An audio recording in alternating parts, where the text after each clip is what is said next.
Hello friends, आप सभी का स्वागत है आपके अपने यूट्यूब चैनल में। दोस्तों, आज के वीडियो में आपके लेकर आए हैं 24 जुलाई की फर्स्ट शिफ्ट यानी कि आपकी जो थर्ड शिफ्ट है उसमें जो एसएसटी है उसका पेपर का सॉल्यूशन हम लेकर आए हैं। आपको इस वीडियो को अंत तक जरूर देखना है और वीडियो पसंद आए तो वीडियो को शेयर भी जरूर कर देना है। और दोस्तों, आपके जितने मार्क्स बन रहे हैं वो आपको कमेंट बॉक्स में जरूर बताना है। तो चलिए दोस्तों, वीडियो शुरू करते हैं। देखिए, आपका 91वां प्रश्न था कि मैगस्नी ने मौर्य प्रशासन में सैनिक गतिविधियों के संचालन के लिए कितनी उप समितियों का गठन किया था। तो दोस्तों, इसका सही आंसर है ऑप्शन नंबर बी यानी कि 6 उप समितियों का गठन किया था। 92वां प्रश्न है, गुप्त काल में ब्राह्मणों को जो भूमि दान दी जाती थी उसे क्या कहते थे। तो दोस्तों, इसका सही answer option number D agrahara. 93वां प्रश्न है कि चालुक्यों की राजधानी कौन सी थी। तो दोस्तों, इस प्रश्न का सही आंसर है option number D Aihole. Aihole चालुक्यों की राजधानी थी। 94वां प्रश्न है कि ख्वाजा मोइनुद्दीन चिश्ती की दरगाह पर आने वाला पहला सुल्तान कौन था।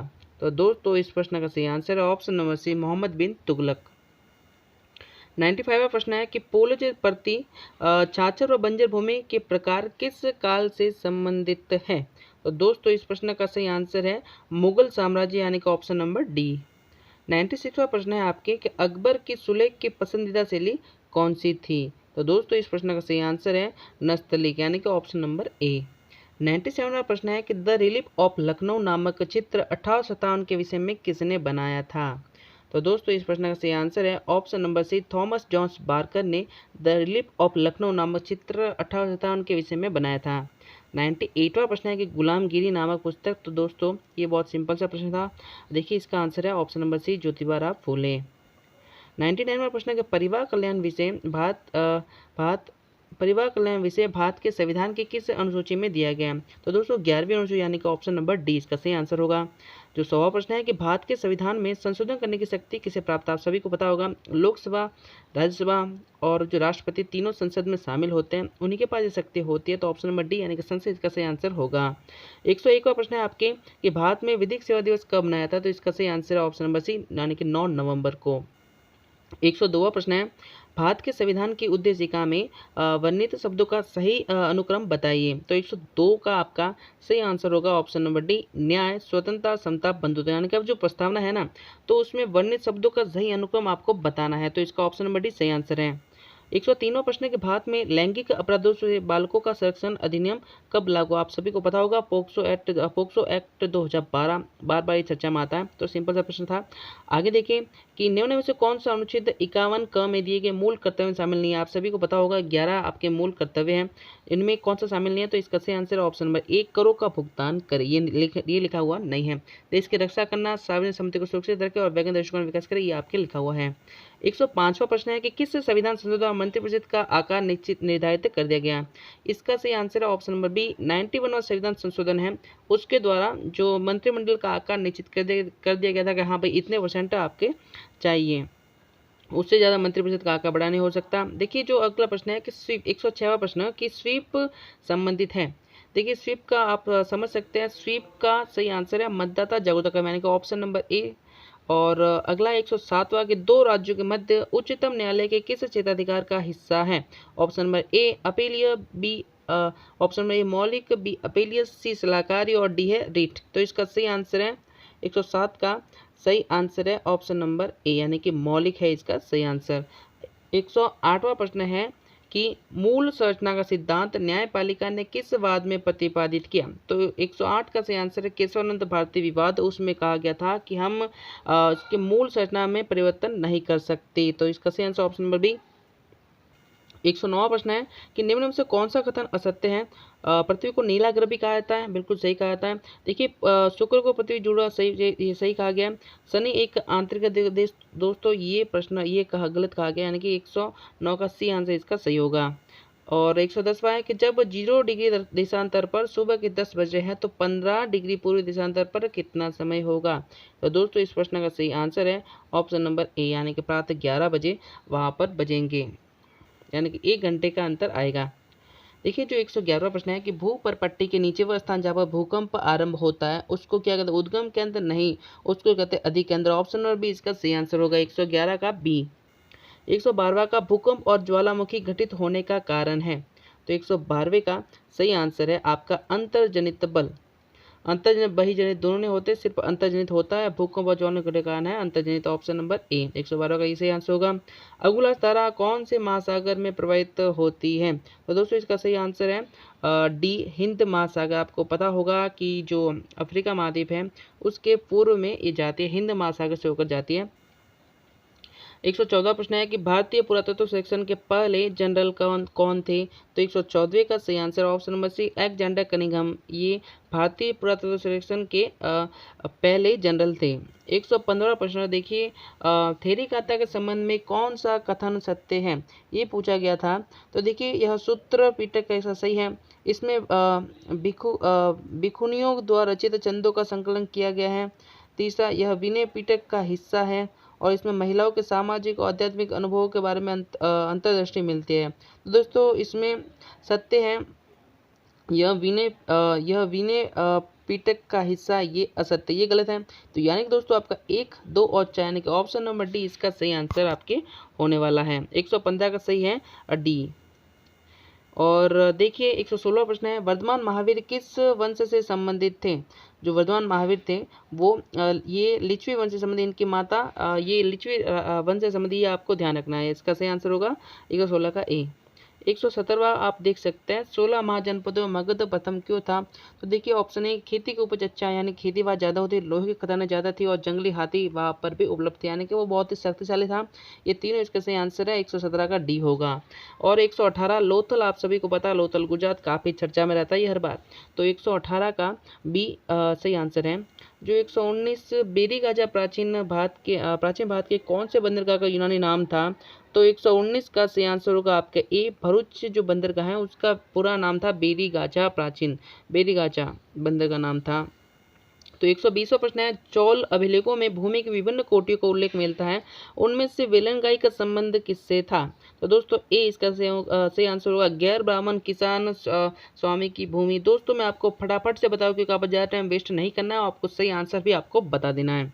121वां प्रश्न है कि 121वां प्रश्न आप देख सकते हैं, निम्न को सम्मिलित किए। तो देखिए दोस्तों आप देख सकते हैं ऊंट महोत्सव आपके बीकानेर में होता है, और देखिए ऊंट महोत्सव सिर्फ बी जो ए ऑप्शन है उसमें बी से आपका सिलेक्ट हो रहा है कि पहले का बी, तो उससे आप सीधा देख सकते हैं, यानी कि इसका आंसर है 121 का ए आंसर होगा इसका पूरा, कि ऊंट महोत्सव होता है बीकानेर में और जो मरु महोत्सव होता है वो आपका होता है जैसलमेर में। पतंग महोत्सव आपका होता है डी जयपुर में होता है, और मेवाड़ महोत्सव जो मेवाड़ में आएगा उदयपुर में होता है। 122 निम्न में से कौन सा कथन असत्य है? ज्वार सागर अभियान कोटा बूंदी चित्तौड़गढ़ में सही है। केसर बाग अभियान धौलपुर में बिल्कुल सही है, सी है। अर्ध उष्ण सदाबहार वनों को मानसून वन भी कहते हैं, सही है। और जो राजस्थान का कल्प रोड़ा ये गलत है, राजस्थान का कल्प किसे कहते हैं? खेजड़ू कहते हैं। तो 122 का डी आंसर ये असत्य ये होगा, 122 का डी आंसर होगा। 123वां के कौन सा सही सम्मिलित नहीं है? लूनी का जोजरी सही है, बनास का मीनार सही है, और डी चंबल का पावती ये भी सही है, लेकिन ये सी वाला माही बाणगंगा ये ऑप्शन गलत है आपका। 123 का सी आंसर होगा। 124 पर चलते हैं कि अजमेर के पास स्थित पुष्कर में वरा मंदिर का निर्माण किसने कराया था? आपको पता होगा अनुराज काफी चर्चा में ये मंदिर रहता है हर बार, ये नॉर्मल सी परीक्षा में पूछा जाता है। 124 का आंसर होगा आपके बी।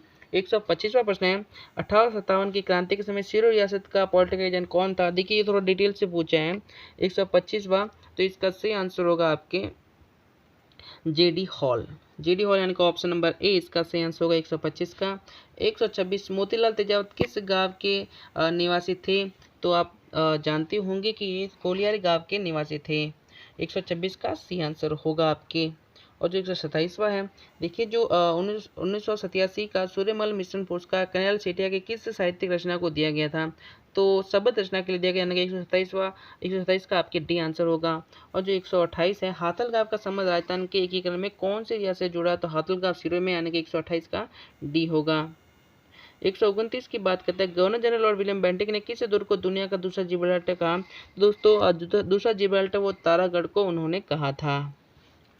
जो 130 है, आदिवासियों कुंभ किसको कहते हैं? बेनेश्वर धाम जो नवाटपर डूंगरपुर में आया हुआ है उनको कहते हैं। 130 का ए आंसर होगा आपके।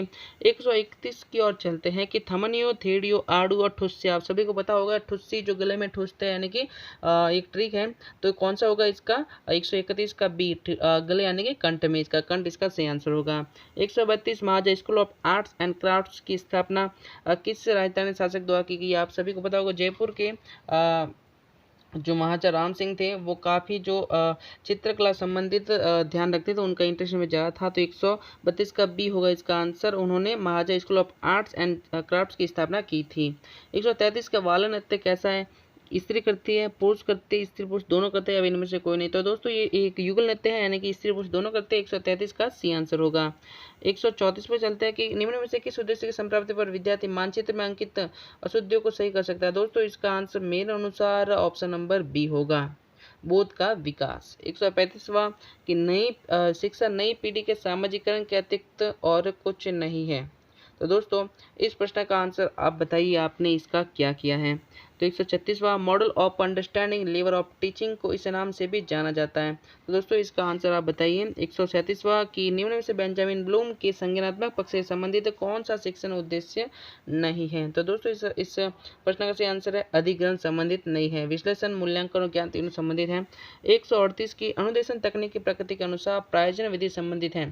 तो दोस्तों इसका सही आंसर होगा आपके TLCI यानी कि इंटरेक्टिव प्रक्रिया अनुदेशन, ये इसका सही आंसर होगा। 138 का आपके सी आंसर होगा, और जो 137 का आपका बी अधिग्रहण वाला। 139 है, 139 का देख सकता है आपके मूल्यांकन और मापन के संबंध का निदान निम्न में से किस सूत्र द्वारा किया जा सकता है? तो देखिए जो ऑप्शन नंबर डी होगा ये इसका सही आंसर होगा, मूल्य निदान बराबर मापन प्लस मूल्यांकन। 140वां प्रश्न है कि निम्न में से कौन सा पद प्रायोजना विधि का भाग नहीं है? तो प्रायोजना विधि का भाग आपका कौन सा? सूचना का विश्लेषण इसका भाग नहीं है। आपका परिस्थिति का उत्पन्न करना होता है, प्रायोजना का चुनाव और प्रायोजना का मूल्यांकन भी होता है, लेकिन सी सूचना का विश्लेषण नहीं होता। 141 राष्ट्रीय शिक्षा नीति 1986 में मूल्यांकन को निरंतर और व्यापक बनाने के अंतर्गत निम्न सुझाव नहीं दिया। कौन सा नहीं दिया गया था?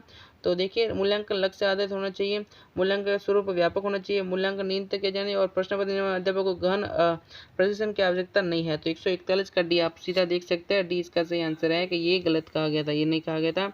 और कक्षा शिक्षण में तुलनात्मक अध्ययन के लिए किसका प्रयोग होता है?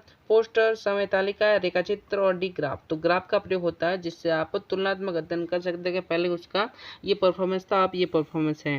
143 के प्राचीन और वर्तमान काल के संस्कृति एवं लोक जीवन का छात्र प्रत्यक्ष रूप से ज्ञान प्राप्त करता है वह स्थान है। तो क्या है? भ्रमण पर, संग्रहालय और अवलोकन तीनों जगह प्राप्त कर सकता है। तो उपरोक्त डी, तो उपरोक्त सभी यानी कि ऑप्शन नंबर डी 143 का सही आंसर होगा। 144 से उत्तर भारतीय मैदान में बाढ़ निमित्त नए युवा निक्षेपों क्या रहता है? तो खादर कहा जाता है। ऑप्शन नंबर बी इसका सही आंसर होगा, देखने की जरूरत भी नहीं है। तो देखिए भारत में बहुतायत से पाया जाने वाला वन कौन सा है?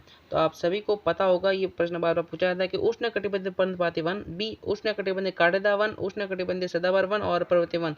तो इसका सही आंसर होगा 145 का ए उष्ण कटिबंधीय पर्णपाती वन। और कौन सी फसल को सुनहरा रेशा के नाम से जाना जाता है? तो इसका सही आंसर है आपके कपास, जूट, सन या फिर प्राकृतिक रेशम। तो जूट को कहा था आपका सुनहरा रेशा। 147वां प्रश्न है कि धात्विक खनिज युग में इसमें से कौन सा है? तो दोस्तों मैग्नीज, तांबा, तांबा ग्रेफाइट, लोहा अब्रक, अब्रक डोलोमाइट।